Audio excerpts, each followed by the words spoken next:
Well, we're glad to have Matt Halstead back with us again. Matt, this is our ninth chat together, and we're finally getting into New Testament. So we've been constructing this messianic profile and talking about how Paul uses the Old Testament and reconfigures some things, and we're really going to sort of drill down into that this time. So why don't you tell us exactly what you have planned? Yeah, thanks again for having me back on. So today we're going to get into Romans. We're going to get into the meat of things. And we were really set up well because of last episode, we looked into Malachi. And I think Malachi serves as a great introduction to the material in Romans. So here's how, essentially. In Malachi, we remember that the focus was how, from the get-go, Malachi chapter 1, how Israel is God's elect, chosen people. And yet, as we read on into Malachi, we saw that Israel has failed in her vocation, in her election. And yet, Malachi also says that this coming messenger, who we identified as someone who is Messiah, that messenger will redeem Israel's identity and vocation and their priestly vocation specifically. And so what we kind of concluded was that Israel's election, Israel's vocation, is reconfigured around the ministry of the messenger. Now, why that's important for Romans is because the theme of Israel's vocation, Israel's election, is front and center in Romans. And I think a good argument can be made that Paul reconfigures Israel's vocation and Israel's election around the Messiah. I think that's all over the place in Romans. And what I specifically think is that Paul is so immersed in the story of Israel that we've been talking about, that storied approach. He's so immersed in the story, and he takes up that storied approach himself so much that it impacts the way he interprets the Old Testament. And I think in many cases, he gives the Old Testament some fresh meaning, fresh application, but that fresh meaning, fresh application is still very consistent with the Old Testament's original context. Mm-hmm. And what we'll look at today is a few examples of that as we dive into Romans. As we've chatted about this before, you sort of focus on, and I know you've mentioned it before in the early chapters of Romans, two essential concepts. So what are those? Yeah, the two concepts really that Paul reconfigures is the concept of faith or faith language and Torah keeping, right? So faith language in Paul is also really faithfulness language, right? So the Greek word pistis essentially can mean both, faith or faithfulness. So that whole concept is all over the place in Romans. Of course, anybody familiar with Paul knows that faith or faithfulness is a very important theme. And Torah, law, keeping the law is very important as well, all throughout Romans. And and I think what we can do is just start with faithfulness language in this episode, and just look at how Paul reconfigures it. So the first place we look is in chapter 1, Romans chapter 1, verse 4 and 5. That's the text where Paul says, and I'll just read it here. He says that Jesus was declared to be the Son of God in power, according to the Spirit of holiness by his resurrection from the dead, Jesus Christ our Lord, through whom we have received grace and apostleship to bring about the obedience of faith for the sake of his name among all the nations. And it's that phrase, the obedience of faith, that I think we need to home in on just a little bit here. And there's two things that I think can be said about that phrase, obedience of faith. The first thing is that it's ambiguous, but I think Paul leaves it ambiguous for a reason. It's deliberately ambiguous. And here's what I mean. That phrase, obedience of faith, could essentially mean two things. The first thing is that it could mean the obedience that comes from faith. Okay, so his focus here is on obedience, like active obedience to Jesus, that sort of thing. But it can also mean the obedience that is faith. Okay, so anybody who's studied Greek knows that this genitive construction that we see here, this idea, which is the key word of, the obedience of faith or the word of God, anything that shows possession, is often classified, of course, in Greek as a genitive. And there's lots of ambiguity on how to interpret these things. But here, I think we see it in all of its beauty. I think Paul means both. He wants to bring about obedience in people all across the world, but he wants to do that by bringing them to faith in Christ. So another example of this really can be seen in Revelation chapter 1. The very first few words, it starts off by saying the revelation of Jesus Christ. And of course, scholars have commented on that a lot. Like, what does John mean there? Does he mean the revelation that is Jesus Christ, or does he mean the revelation that is from Jesus Christ? And I think the answer, of course, is both. He means both. And I think Paul means the same thing here. And this is really important, I think, because, oftentimes we read Paul as someone who has a thing against works, right? We think Paul, is advocating sort of this idea of that faith as a mental assent or just some sort of like belief, easy belief or whatever, and that Paul doesn't have a lot to say about works and obedience to Christ. So we essentially pit faith versus works in Paul. And I think that's a very surface level reading of Paul, okay? So I think the idea of faith here being paired with the word obedience really brings out that idea that, that you use the phrase a lot. What do you say? Believing loyalties? That's what you say, right? Yeah, believing loyalty. Mm-hmm. What Paul is opposing is any idea of merit. Right. Not obedience. Right. That's such a good distinction. And really, that the concept of faith doesn't even really need to be paired with obedience, because I think in the Jewish mind, and this is the second thing I would say about this, but in the Jewish mind, obedience and faith, I think, are closely linked, right?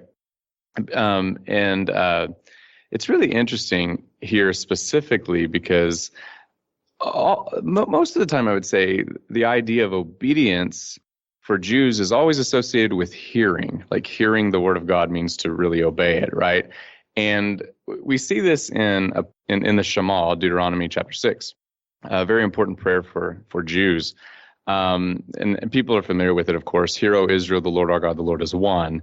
Well, that starts off with the word for hear in Greek. I'm reading from the Greek Old Testament. It's akue Israel, akue. The word akue means to hear and listen up. And what's interesting about that, though, is the word that Paul uses for obedience is hupakoe. So you can immediately hear the similarity just in the sound. Yeah. And so hearing means to, akue, and then obedience is hupakoe. And in both words in Greek, there's an etymological connection there. Both words share the same root, which is akuo. We get our word acoustic from that, acoustic guitar, for example, right? So when Paul talks about bringing about the obedience of faith here, I know some scholars who've said, and I'm one who goes with this as well. Some scholars think that Paul is alluding or echoing back to that Shema idea of believing loyalty. I mean, the Shema was essentially like a creed that we commit our lives to. And you're not going to hear and obey it unless you believe it. Right. Yeah, it's part of it for sure. And I think here what Paul's really saying is that he's drawing from Israel's ancient creedal covenant, and he's saying this is open to Gentiles because he wants to bring about the obedience of faith among all the nations. Now, so why am I even bringing this up? Well, here's the thing. This idea, this Jewish idea, faith, obedience, Shema idea, believing loyalty idea, that whole idea is being repurposed by Paul as believing loyalty to Jesus, the Messiah. And what he's really saying is that to be in covenant with Yahweh is to be faithful to Jesus. And again, we can't miss the profound nature of this. Paul that is taking the concept of faith or faithfulness, loyalty, whatever, and he's reconfiguring it around the person of Jesus Christ, Jesus the Messiah. And we might look at this and say, that's really interesting what Paul's doing. he's doing something novel and something totally unwarranted. And I would say, no, not at all. Remember Malachi. He's the one who has said that Israel's calling, Israel's vocation, and what it even means really to be a faithful Jew is going to be reconfigured around this coming messenger. So really, Paul's not doing anything that Malachi didn't already forecast and promise, right? True, Paul's interpretation here is new and fresh, right? But it's nonetheless very consistent with and it operates within the parameters of what we've seen in Malachi and I think elsewhere in Jewish ideas. Yeah, it fits with what Malachi and others were angling for. It does. The failure of Israel and looking forward to the success of someone to follow, which in Malachi turns out to be the messenger, the Messiah. Mm-hmm. Absolutely. And again, we have to keep in mind all that we've said even before we got into Malachi, this whole idea of the messianic profile, right? So Paul's operating within those parameters too, not just Malachi's messenger idea, but all of it, right? So all of that is something that Paul is immersed in, right? So it's very important. And this is just one example. So I might even point to another very important example from Romans 1:16 and 17. And I'll read that here. It comes from the ESV. This is another place where, yet again, Paul is going to reconfigure faith language around Jesus. So in this well-known passage, it says, Paul says, "For I am not ashamed of the gospel, for it is the power of God for salvation to everyone who believes, to the Jew first and also to the Greek. For in it the righteousness of God is revealed from faith for faith, as it is written, the righteous shall live by faith." Now that phrase there, the righteous shall live by faith, is a quotation from Habakkuk chapter 2, verse 4. And I just want to throw this out here. It's very important to just for folks to know how important this passage is. There's really not a word in this text that is not disputed or talked about or debated among scholars. It's a very important text that every scholar realizes is foundational for understanding Romans. In fact, many Romans scholars are going to say this is the opening line, the theme, as it were, the doorway into Romans itself. So it's a very important text. I think the other thing I need to say here too, and I hinted at it previously, but the word faith, pistis, it can mean faith, but it can also mean faithfulness.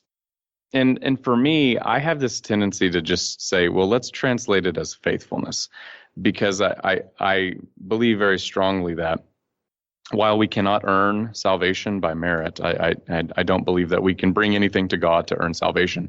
I still think that God calls us to loyalty to Him, and it's discipleship. And yeah, and I grew up in a tradition that probably didn't emphasize the loyalty aspect, right?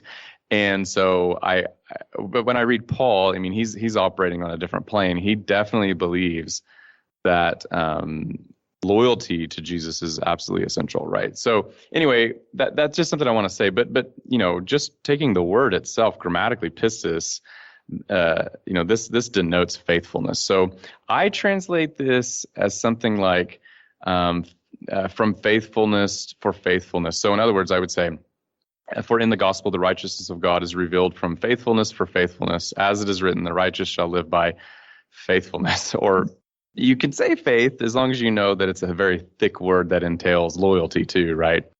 Paul's gonna come up on the believing part anyway, a little bit later. Yeah. Right. Absolutely. But part of the reason I interpret this, or translate this rather, as faithfulness instead of just faith, well, there's two reasons. One, just because of the cultural issues going on. Faith often means in our Christian subcultures, it means something like just mental assent or just hoping or believing, and that's so foreign to Paul. Like he's not going to think of faith like it's an incantation. Yeah, exactly. And I want to avoid that. But the second reason I translate this as faithfulness is actually because of the text itself, okay? So when you go back and you pay close attention to the Habakkuk 2:4 text, that Paul quotes, you find out that in the Greek version of that, faithfulness is probably the better translation. So let me just jump to that real quick. Habakkuk 2:4, in the Septuagint, the Greek Old Testament, we read something like this: "But the righteous, by my faithfulness, will live." That's my translation. Well, what's interesting there is that God is the my, by my faithfulness they will, the righteous will live. And that's really an interesting piece there. When you read the Hebrew Old Testament, though, you don't have my faithfulness, you have his faithfulness. But it reads like this: "But the righteous, by his faithfulness, will live," or "by his faith will live." And there, in the Hebrew, the emphasis is on the believer, the human, that their loyalty to Yahweh is what counts, right? But in the Greek, like I read, it's shifted to God. It's God's faithfulness. So if we want to be righteous, then the characteristic of what it means to be righteous is we're going to live by God's faithfulness. That's how we live. And so that's a difference between the Hebrew Old Testament and the Greek Old Testament. Now Paul doesn't include either one of these things. He just says that the righteous shall live by faith. So he omits, any sort of pronoun, whether he disregards the pronoun in either case. He does. That's exactly right. Now, so what do we do with this? And this is just one of the reasons I love Paul, because I think his omission might be deliberate. That there's really good reason to think that, because I think he wants to preserve the ambiguity between both ideas. But before I get to that, let me say something about the original context of Habakkuk. When you go back and read it, which, it doesn't take long to read the entire book of Habakkuk, but when you go back and read it, I think we see that it's best not to play these ideas off of each other, like whether God's faithfulness or human faithfulness is in view. I think there's actually room for both, given the context of Habakkuk. Because, the point in Habakkuk's story in the book is that God will be faithful to do what he said he would do, namely bring justice and punish, the Babylonians for what they're doing. And Habakkuk is just told to wait, and have faith in God, or have faith in God's faithfulness. And I think that's the idea, is that God is faithful, and because God is faithful, we have good reason to put our trust or our faith in him. So what we have there, given the context of Habakkuk, is that you can have both the Greek Old Testament and the Hebrew Old Testament kind of complement each other. So the Greek Old Testament says we live by God's faithfulness. The Hebrew says that we live by our faithfulness, right? And which is it? It's both. You only have faith in something that's trustworthy, right? And because God is trustworthy, we can place our trust in him. So anyway, you can take both of these witnesses in the Greek and the Hebrew and see how even the Masoretic text, the righteous by his faithfulness will live. You can say that that's the faithfulness of the person, but his could actually still be a reference to God, and which is why the Septuagint translator opted for that. Mm-hmm. There's plenty of ambiguity here. It's very possible. Yeah, it's very possible. And that ambiguity is something that we can just kind of live in and kind of tease it out a little bit more. And Paul's interesting, I think, because it's a message that really doesn't need to be overcomplicated, because true. On the one hand, it's like, the righteous is going to live by God's faithfulness, and if the righteous person believes that God is going to be faithful, he's going to be loyal. Mm-hmm. Right. So you have both aspects. Absolutely. Like you said, blended together. Yeah, exactly. Yeah, and the main point in all of this, though, is how Paul reconfigures the whole thing. I mean, Paul gives it a messianic reconfiguration, really. You have to read all of chapter 1 and really the whole context of Romans to see this, but Paul he's going to give a slightly different sense to this text than what is originally in Habakkuk. But it's not he doesn't contradict the original context of Habakkuk. I think what he's just suggesting is that to have faith in Yahweh's faithfulness if you want to do that, then you have to have faith in the faithfulness that God has shown us through the manifestation of Jesus, Yeah, right? we're seeing God's faithfulness play out here in the Messiah. That's the context of Paul's quotation. Now, Yeah. Habakkuk's is slightly different. It has more of a political overtone here. Habakkuk is complaining and questioning and just really wondering why God's using the Babylonians to punish God's own people. And Habakkuk's like, I don't know how to make sense of this. And then God says, well, look, you have to understand that I'm doing something big here. I'm going to punish the Babylonians later. And, your job is essentially to be patient, just trust my faithfulness and place your faith in me. And Paul, though, has resituated it to be more about faith in Jesus for salvation. Now, at the same time, even though Paul does something slightly new and replaces it in a new context, there's nothing that Paul's doing that's contradicting the Habakkuk context. Is he expanding it? Yeah, he is resituating it within the Messianic era, but that there's nothing in there that contradicts what Habakkuk is originally trying to say.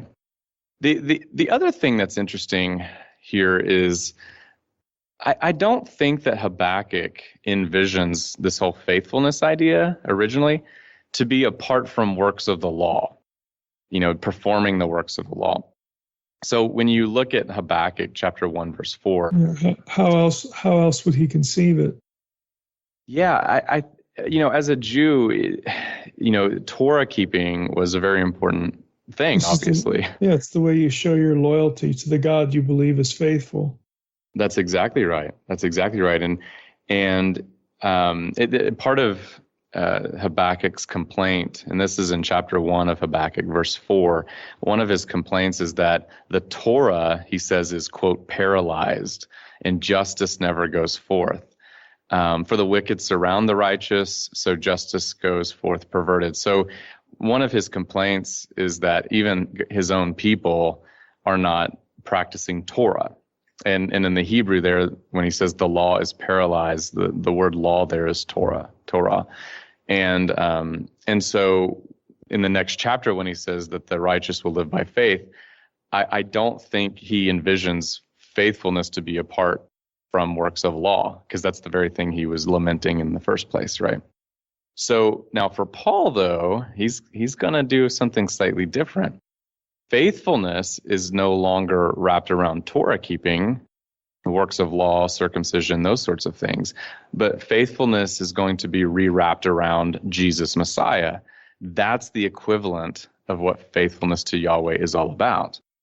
Now that's interesting. So what have I just said? Well, faithfulness for Paul is wrapped around a person, Jesus, who he believes is the Messiah. What's interesting about that is when you look at the Dead Sea Scrolls in the Habakkuk commentaries, which are called the Pesharim, and the sectarians there, the Dead Sea Scrolls, they commented on this Habakkuk text, and they quote the same Habakkuk 2:4 text that Paul does, and it's interesting when you put them side by side. And I'll just read the interpretation that Qumran, or the Dead Sea Scroll people, gave, that they gave to the Habakkuk text. So they say this. They say, quote, "This refers to all those who obey the law among the Jews, whom God will rescue from among those doomed to judgment, because of their suffering and their loyalty to the teacher of righteousness." Now, what have I just read? Well, it seems that when they're commenting on the whole the righteous shall live by faith part, they're saying that this living, having faith in God is tied up in obedience to Torah, obedience to the law, but it's also tied up in the loyalty to the, quote, teacher of righteousness.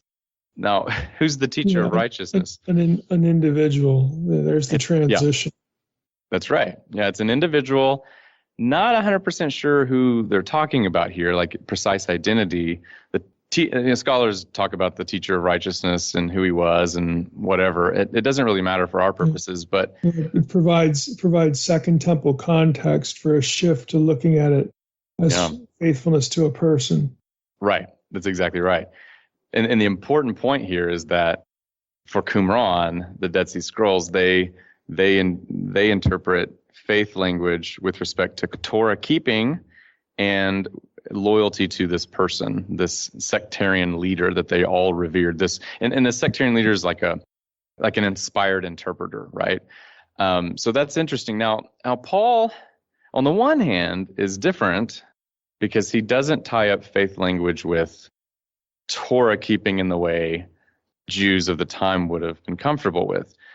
But in the same vein, he's not that far off either, because Paul, even though he says that we are saved by faith or justified by faith apart from works of law, he still thinks that our faithfulness to Jesus the Messiah is actually what fulfills Torah in the first place. So he doesn't want to completely divorce faith language from Torah keeping. I think what he wants to do is reconfigure Torah keeping to be consistent with faith in the Messiah and loyalty to Jesus, which we'll get into that a little bit more, but I just want to kind of situate Paul as an interpreter alongside one of his contemporaries here and just show that there is difference, but there's some interesting similarities as well. Now, just kind of closing this piece up here, if we let Malachi be our guide, and again, if folks haven't listened to that episode, you really need to listen to that first. But if we let Malachi be our guide, then I think we can better see how Paul does what he does. Israel's calling, her vocation, her election, her obedience, her faithfulness, all of that is being reconfigured around the Messiah. So when Paul reconfigures faithfulness language around Jesus, the Messiah, we really shouldn't be that surprised, because Malachi prophesied that would happen long before Paul actually does it, right? I think that helps us make sense of some of Paul's interpretive moves. So with all that in mind, there's another piece in Romans chapter 3 where faith language, pistis, faithfulness language is reconfigured around Christ, and it's done very explicitly, okay? So this is in Romans 3, verse 21, 22. ESV says this: "But now the righteousness of God has been manifested apart from the law, although the law and the prophets bear witness to it. The righteousness of God through faith in Jesus Christ for all who believe, for there is no distinction." Okay, first thing we notice is that Paul admits that there is discontinuity and continuity between Old Testament, New Testament, or Old Covenant, New Covenant stuff. How so? Well, he says that the righteousness of God has been shown apart from Torah, but Torah and the prophets have borne witness to that. It's, they prophesied about that this would happen. So yeah, Paul is saying something new's happened, and yet something is still, the new that has happened is still very consistent with what the Torah has always promised. So that's a very important piece. We can't miss that. Paul is not, creating a new religion or anything like that. That would be just nonsense. Paul is operating within the same vein of the Judaism that he really grew up in, and so that's important to keep in mind. But Paul does, well, because of all that, Paul can go beyond. Just as an example here, Paul can go beyond, say, the original meaning of prophets like Habakkuk when he interprets Habakkuk 2, verse 4. In light of the Messiah. But the prophets, such as Malachi, predicted that such messianic reconfiguration would happen anyway. So this really captures what Paul's saying in Romans 3 here, that his gospel, the gospel of Jesus, it's separate from, it's new from what we've seen in the Old Testament, but the Old Testament has prophesied that something new like this would happen anyway. So he's still operating within that same vein. So that's important. The other thing I want to say about this verse, when it says the righteousness of God through faith in Jesus Christ for all who believe, I think the ESV gets it wrong here. I don't translate it like that. I don't say the righteousness of God through faith in Jesus Christ. I say the righteousness of God was manifested through the faithfulness of Jesus Christ. Well, how can I do that? Well, it's pretty easy to do grammatically. It makes sense grammatically, I think, because in the text here you have faith language, which of course, like I said earlier, can be interpreted as faithfulness. So I'm going to go with that.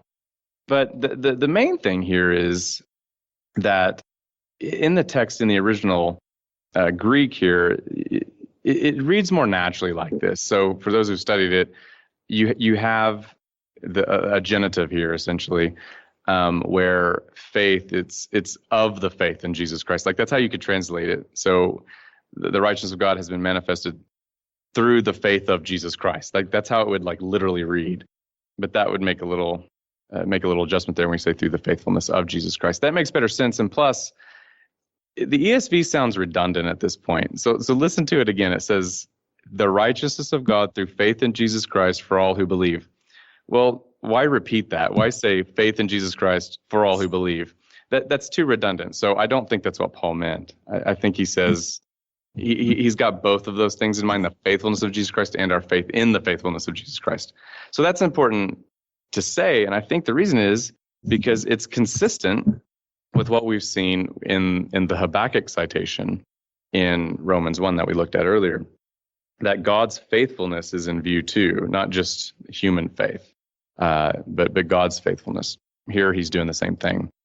So when you combine both the elements, and Paul's going to do it later in Romans 2 as well, or not, I'm not sure exactly what passage you'll be picking up on, but to all who believe, and for all who believe here in Romans 3 is a good illustration. It doesn't make much sense to quibble about, well, am I saved because of my faith in Christ or Christ's faithfulness? Right. Well, yeah. Right. You have faith in Christ because he was faithful. Mm-hmm. I know there's a lot of quibbling about this that goes on. Yeah. But ultimately, Paul has both sides of the same coin here. We need to just observe that. Absolutely. Yeah. And really the question is about God's faithfulness. I mean, we see this even more so. We won't really get into it today, but in Romans chapter 3, verses 1-5, around that part, what is at question is God's faithfulness. So if Israel has been unfaithful to the mission that she was given, then the question is, will that unfaithfulness of Israel nullify the faithfulness of God? If God promised, in other words, to use the family of Abraham to be the rescue plan for the world, and the family of Abraham has chosen to be unfaithful to that vocation, then does that mean that God's not going to fulfill his promise to the family of Abraham? And Paul just thinks that's inconceivable. By no means. He says, no, God is always going to be faithful. So the question of God's faithfulness is front and center at the beginning of Romans 3. And that's actually part of my motivation too, to translate Romans 3:21 and 22 the way I do, because the question that Paul sets us up to ask is, okay, well, if God's going to be faithful, even though Israel's unfaithful, how then is God going to be faithful? Yeah, how does that work? Well, it's going to be through the faithfulness of Jesus. Right. Paul's answer is Jesus. Yeah. That's exactly right. So again, the word itself can handle the faithfulness idea, and I think the context can handle the faithfulness idea, and I think it begs for it. So that's why I translate this as faithfulness. And so, but the important point in all of this, we've kind of gotten into the weeds here, but just kind of backing up and looking at the full scope, is we can't miss the important element, is that what we've seen here is that the faithfulness of God has been reconfigured around the activity and the work and ministry of Jesus, the Messiah. Okay.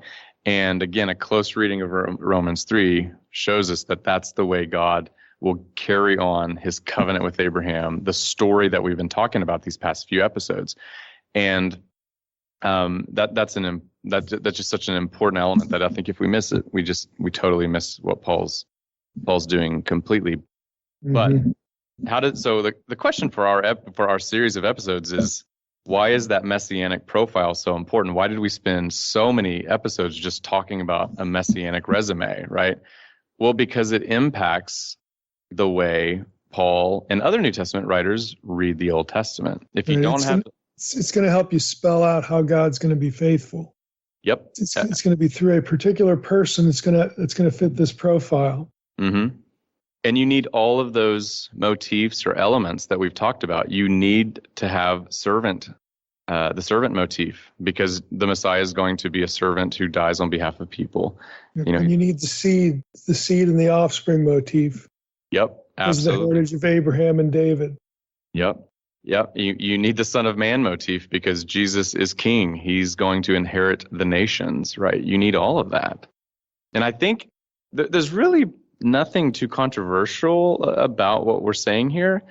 I think the point that a lot of people miss, though, is that we've not understood carefully how that messianic profile has shaped Paul's and the other New Testament writers' way of reading the Old Testament.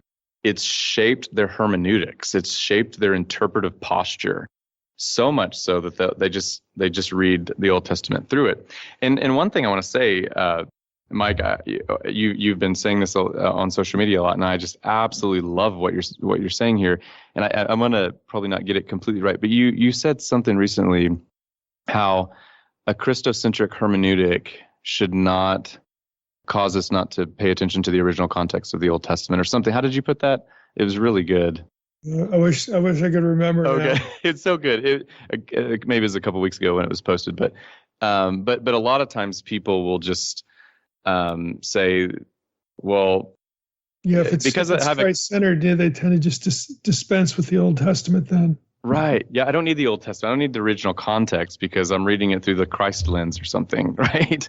Well, that's nonsense. I mean, if you do away with the original context of the Old Testament text, then you have nothing left to read through a Christological lens, right? There's nothing left. Yeah.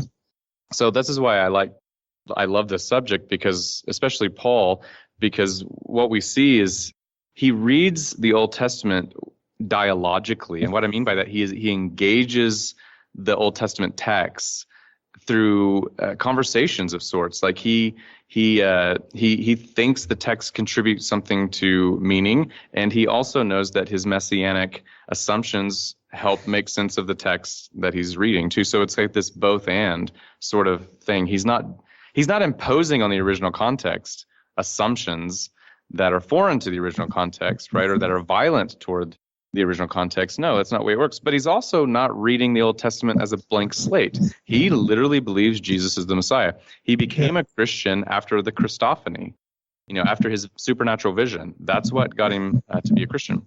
Anyway, there's a lot there on that subject. But so I think what we've seen is that faith language in Romans is reconfigured around Messiah, pretty consistent with Malachi there, in the sense that the Messiah reconfigures the story of Israel. Okay, so last thing and second thing that Paul reconfigures is Torah and Torah keeping. Okay, I'm going to draw from Romans 2, verses 12 to 15 here. It says, and starting with verse 12, it says, "For all who have sinned without the law will also perish without the law, and all who have sinned under the law will be judged by the law. For it is not the hearers of the law who are righteous before God, but the doers of the law who will be justified. For when Gentiles who do not have the law by nature do what the law requires, they are a law to themselves, even though they do not have the law. They show that the work of the law is written on their hearts." So I won't get into the weeds here, but the ESV kind of gets this wrong here. They misplace a comma that just tears up the entire text, but I won't get into that. Punctuation is important. It really is. So what Paul's saying here is that by nature, given their birth and their ethnicity, Gentiles just didn't grow up hearing Torah. They didn't have the law by nature of their identity as Gentiles. But yet Paul thinks that there are cases where Gentiles who don't have the law by nature nonetheless do what the law requires, that the law is somehow written on their hearts. Okay, so if we get down to the latter part of Romans 2, starting with verse 25 to 29, Paul expands on this a little bit further. He says this, he says, quote, "For circumcision indeed is of value if you obey the law, but if you break the law, your circumcision becomes uncircumcision. So if a man who is uncircumcised, a Gentile, if he keeps the precepts of the law, will not his uncircumcision be regarded as circumcision? Then he who is physically uncircumcised but keeps the law will condemn you who have the written code and circumcision, but who break the law. For no one is a Jew who is merely one outwardly, nor is circumcision outward and physical. But a Jew is one inwardly, and circumcision is a matter of the heart, by the Spirit, not by the letter. His praise is not from man, but from God. And it's not like Paul's making that up, because he's going back to the circumcision of the heart. That's exactly right. Again, Paul's not reinventing the wheel here. Okay, because he's actually drawing from Deuteronomy and Jeremiah here. I'll get to that in just a moment, but I just want to say that, what Paul is doing here is he's saying that a Gentile can keep the commands of the law without keeping one of the law's most important commandments, namely circumcision. This is a point that N.T. Wright has highlighted a lot in his writings.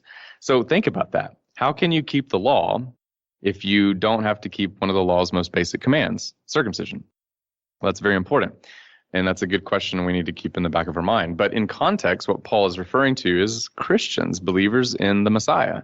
They are the ones whose hearts have been circumcised. And if their hearts have been circumcised, then they have been circumcised, and they therefore keep the law. They keep Torah. And on the surface, this looks like a pretty radical departure from Old Testament conception of law keeping, right? Because the law says, be circumcised. So there is some discontinuity there for Paul and the Torah and the New Covenant. But, I admit that, I see that. But the Torah itself actually anticipated this sort of discontinuity. And that's important. We can't fail to see that. So how did it anticipate this sort of thing? Well, when Paul talks about circumcision of the heart, just as you said, Mike, he's not making this stuff up. He's drawing from the Torah and the prophets. So Deuteronomy chapter 10, verse 16, it says, circumcise therefore the foreskin of your heart and be no longer stubborn. Deuteronomy 30, verse 6, and Yahweh your God will circumcise your heart and the heart of your offspring, so that you will love Yahweh your God with all your heart and with all your soul, that you may live. And then we have Jeremiah, a prophet, who says in chapter 4, verse 4, circumcise yourselves to Yahweh. Remove the foreskin of your hearts, O men of Judah and inhabitants of Jerusalem, lest my wrath go forth like fire and burn with none to quench it, because the evil of your deeds. So, again, Paul is drawing from the deep well of his Judaism. He's saying, he's not saying anything weird or inconsistent. He is advancing the story of God here, because he doesn't think you have to be physically circumcised anymore, which the Torah and the Judaism of his time definitely said you had to be. So there is discontinuity between his Messiahism and the Judaism he's living in. Okay, I admit that. Yeah, but he's defining what circumcision of the heart means, and that's, belief and loyalty to Jesus. Right. That's exactly right. And that is very consistent with what he said in Romans 3, where he says that, I'll just pull it up here. It says that, but now the righteousness of God has been manifested apart from the law, although the law and the prophets bear witness to it. How so? Well, because the law and the prophets tell us about heart circumcision. Yeah, righteousness comes from apart from the law, but the law anticipated this sort of thing from the very beginning. And I think that's a very important piece that we can't miss. What is Paul's point here? Well, his point's pretty simple. He says, essentially, because Jesus is Messiah, and hence, therefore, he's the one who has reconfigured the entirety of Israel's vocation, Israel's election around himself. Because Paul believes that, he recognizes that faithfulness should no longer be focused on Torah per se, but rather on Messiah who has fulfilled Torah itself. And this is very important because he essentially believes that you fulfill Torah by believing loyalty in Jesus Messiah, because it was through Jesus that Torah was fulfilled. Paul says this even later at the very end of Romans 3. He says, do we overthrow the law by faith? By no means. On the contrary, we uphold the law. So Paul actually believes that the law is upheld through his messianic reconfiguration. And how so? Well, again, it's a messianic reconfiguration. Romans 10:4 says, for the Messiah, or Christ, is the culmination of the law for righteousness to everyone who believes. It's in Messiah, right? Messiah, everything is reconfigured around him. So there's a lot there, but this really captures his hermeneutic, right? But what's really interesting here is, in order to get to this point, Paul makes a kind of a move that's I think it's an important rhetorical move in his letter to the Romans. So one reason he says that you don't have to keep Torah, circumcision, dietary laws, and things like that, is because, well, in Christ, those are fulfilled. Okay, easy peasy, makes sense. But the other reason in Romans 2 that Paul gives, that you don't have to keep Torah really, is because Torah couldn't actually facilitate Israel's calling anyway, right? Torah just pointed out how bad they were all the time, right? So highlights the failure. Yeah, that's good. Torah just highlights the failure. And so if Torah highlights Israel's failure to be God's elect, then how could we rest on Torah to reassure us that we are God's elect? The way we can find that reassurance that we are the elect is if we are in Messiah Jesus, right? So that's Paul's argument essentially. But Paul says something in the middle of Romans 2 to that end. I mean, he basically says, look, you Jews, even though you've relied on the law, even though you think you're a light to those who are in darkness and stuff, you've actually misled everybody the whole time. So let me read this text in Romans 2:17-24, because when he's saying that stuff, he's going to quote a passage from Isaiah. And it's a very interesting quotation that I think we need to deal with. So let's see, Romans 2:17-24. This is from the ESV. He says, "But if you call yourself a Jew and rely on the law and boast in God, and you know his will and approve what is excellent, because you are instructed from the law, and if you are sure that you are yourself a guide to the blind, a light to those who are in darkness, an instructor of the foolish, a teacher of children, having in the law the embodiment of knowledge and truth, you then who teach others, do you not teach yourself? While you preach against stealing, do you steal? You who say that one must not commit adultery, do you commit adultery? You who abhor idols, do you rob temples? You who boast in the law, in the Torah, you dishonor God by breaking the law. For as it is written, the name of God is blasphemed among the Gentiles because of you." That's from Isaiah 52, verse 5.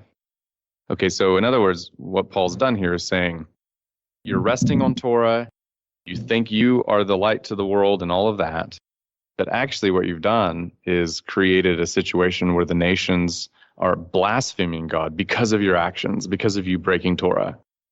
What's interesting here is when you go back to the original context of Isaiah 52, you find out that the context is slightly different, at least on the surface. It's different than how Paul construes it. So Paul has turned that verse into a word of criticism or a word of judgment. But if you go back to the original context, it's actually a word of comfort to Israel. Like God is lamenting their state. He's not judging them for this necessarily. He himself is in kind of disarray. He's really upset that this is the situation they're in. And I want to pull a quote here from the biblical scholar Richard Hayes. This comes from one of his books, and it really captures what Paul has done here. He says this. He says, quote, "In Isaiah, the quoted passage is part of Yahweh's reassurance of Israel in exile. Precisely because Israel's oppressed condition allows the nations to despise the power of Israel's God, the people can trust more surely that God will reveal himself and act to vindicate his own name. Thus, Paul transforms Isaiah's oracle of promise into a word of reproach." Hayes, he goes on to vindicate Paul, and he says that Paul's kind of reuse here is just provisional in nature. And anyway, I'm not going to get into details on all that, but this is just something that captures what's going on, at least initially. But I want to say here too that there is some debate about all this. Like, some scholars say, well, no, Isaiah intended this to be a word of judgment too, not a word of comfort. You go back and look at the context, and there are ways to kind of play with it. And if Isaiah originally meant it to be a word of comfort, then presumably that absolves Paul from doing something foreign to the context and doing something novel with that quotation. But so be that as it may, I say, let's just worst case scenario. Let's just say that Isaiah originally intended this to be a word of comfort, and Paul has recontextualized it to be a word of judgment. Does that mean that Paul has engaged in faulty exegesis? And I don't think so at all. So let's talk a little bit more about this. Paul recontextualizes Isaiah's text so that it can mean something slightly different from the original context. Okay, but how can he do that? Well, I think it's pretty simple, actually. Paul can turn Isaiah's word of comfort into a word of judgment because he has recontextualized Israel's exile in light of that Genesis 11:12 narrative. In other words, in light of how they have failed to be a light to the nations. The exile that Israel is in, it's revealed emphatically that Israel cannot be the rescuer of the nations because she has actually become a prisoner of the nations.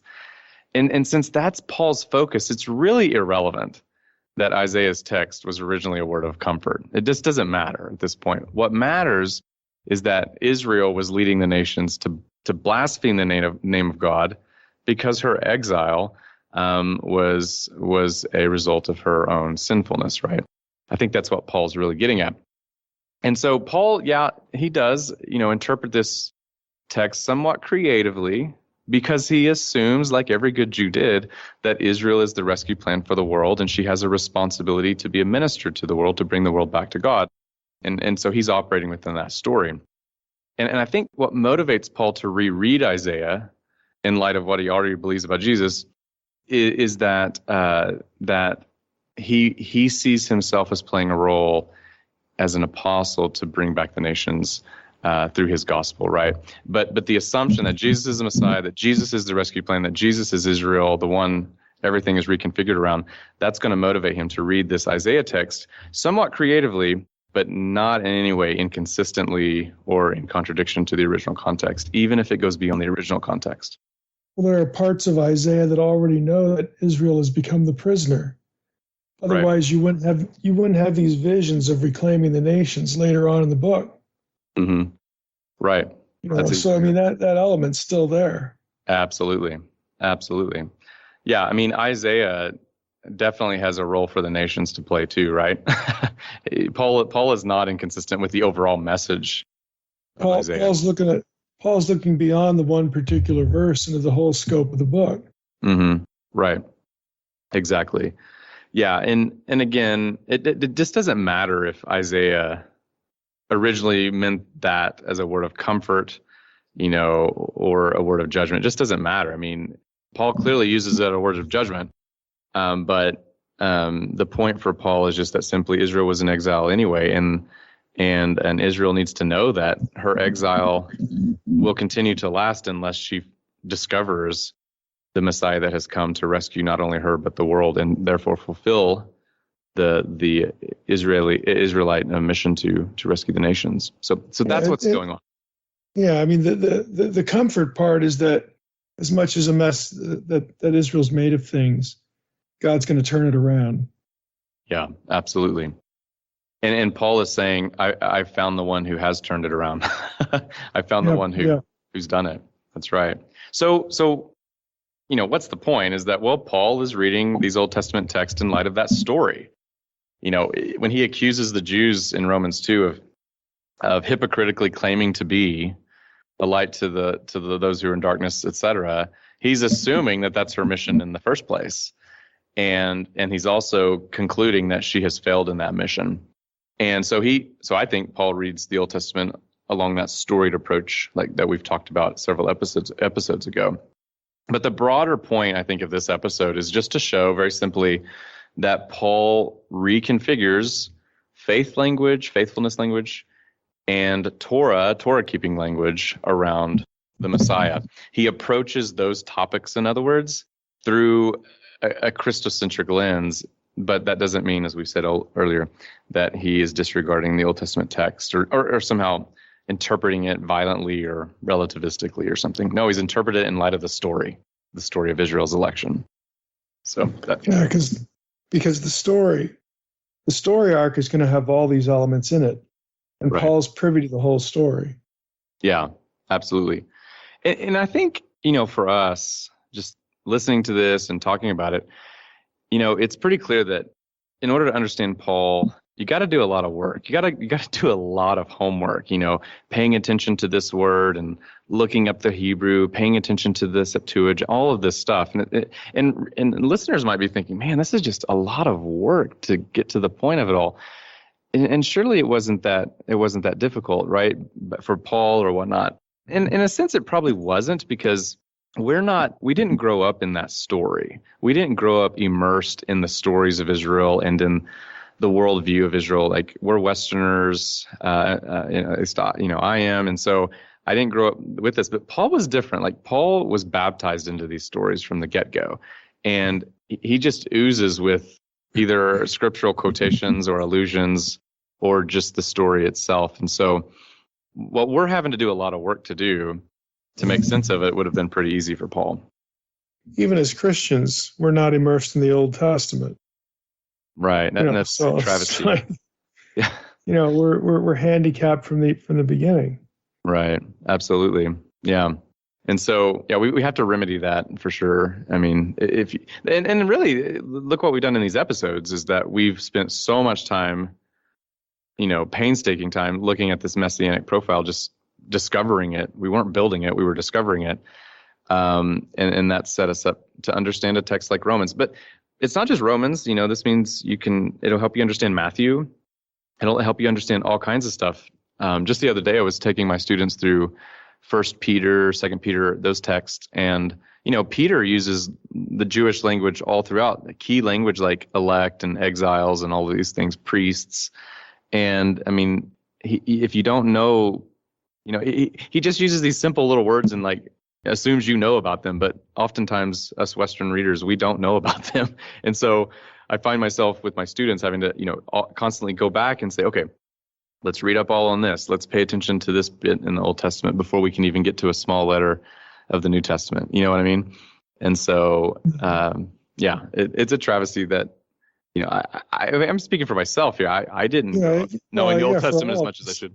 Yeah, right. Yeah, absolutely. It's hard because we're not immersed in the world of the Old Testament. Right. Absolutely. Yeah, and I think I'm optimistic though, because there's a lot of scholars who are, I think at least bringing our attention back to it. I mean, you, of course, you're doing a great job in that respect, and there are others too. And I'm hoping that we're seeing a change in that. My hope with my research and my work is to do that in some respects as well, because by focusing on this topic of intertextuality, or the Bible's use of the Bible, New Testament use of the Old Testament, I want people to see not only the beauty of the Old Testament and its riches, but also to see how it interacts and is connected with those texts in the New Testament that are just taken for granted. Oftentimes, I like to see who reads Malachi. Who reads back. Right. When was the last time you heard these books preached through in your church? Oh, I know exactly. Get it. Yeah, and hopefully, what we're doing here gives preachers, pastors, and Bible teachers just some more tools in their toolbox that they can just pull out and have fun with, and even flush them out in their own congregations too. I mean, that's important, obviously. But yeah, so Paul reconfigures all this stuff around the Messiah, and that's exactly what we should expect after reading Malachi, right? And the other bits. So kind of how I divide up Romans, I do this in my book, but the way I divide it up is essentially in 4 sections, which is not unusual for scholars of Romans. But essentially, what I do in my book is I take Romans chapters 1 to 3, and I talk about how Paul reconfigures and recontextualizes key concepts like Torah keeping, faith language, and I also tackle righteousness language. And that's kind of what we did here. And then the second part of my book deals with Romans chapters 4 through 8. And there I talk about how Paul recontextualizes and reconfigures the stories of Israel. the Abraham story in chapter 4, the Adam story in chapter 5, and then in chapter 6, 7, and 8, I think an Exodus story can be detected. And I talk about how Paul recontextualizes those around the Messiah. And then when we look at Romans 9, 10, and 11, I talk about how election has been recontextualized, recentered around Jesus as well. And I draw on a number of scholars who said that before I ever thought of it. But it's important because I think we don't realize that a concept like election has itself been reconfigured around Messiah. And then the last bit, Romans 12 through 16, I talk about how the practice, the ethics of the early church has itself been recentered around the Messiah as a crucified Messiah. Because Christ is crucified and as a servant, we should act similarly to our brothers and our sisters, and how we relate to the state, how we relate to within the church as well. So all of it throughout Romans is recontextualized around Messiah. And so I guess next episode we can get to how Paul retells the stories of Israel. Yeah, I think that'll be a good strategy. Just to take it in chunks like that. But I think again, this is. I'll say it. For my audience, this is still going to be a challenge because none of us grew up with the Old Testament. We just didn't. So we put a lot of effort into not just in this series, but just generally to alerting people to this other 3/4 of their Bible that really forms the basis in so many ways for the New Testament, what the New Testament says, and who Jesus is, and what he does, and what he says, and where he goes, and all these sorts of things. It's a lot of work, but I agree with you. I think the Malachi episode was really crucial, and this whole notion of how Paul can be a faithful Jew, faithful interpreter, but yet reconfigure things through the Messiah, because the Messiah is what all of it was leading to anyway. And Paul can be very, overt with that, and still be, honoring the Old Testament. I think that's really important. Yeah, absolutely.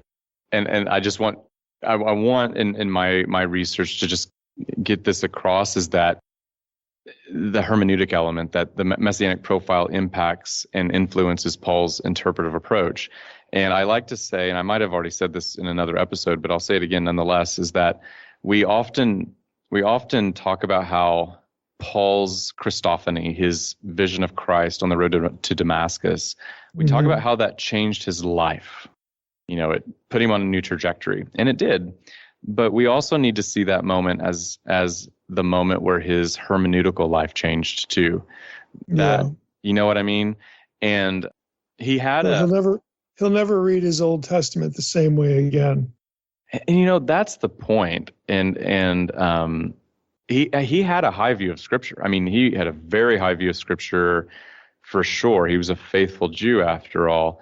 And I think he had a high view of Scripture till the day he died. But what's interesting is that, he didn't become a Christian just by reading his Bible, but he became a Christian when he had this experience, a supernatural experience, which I find real fascinating on a number of levels.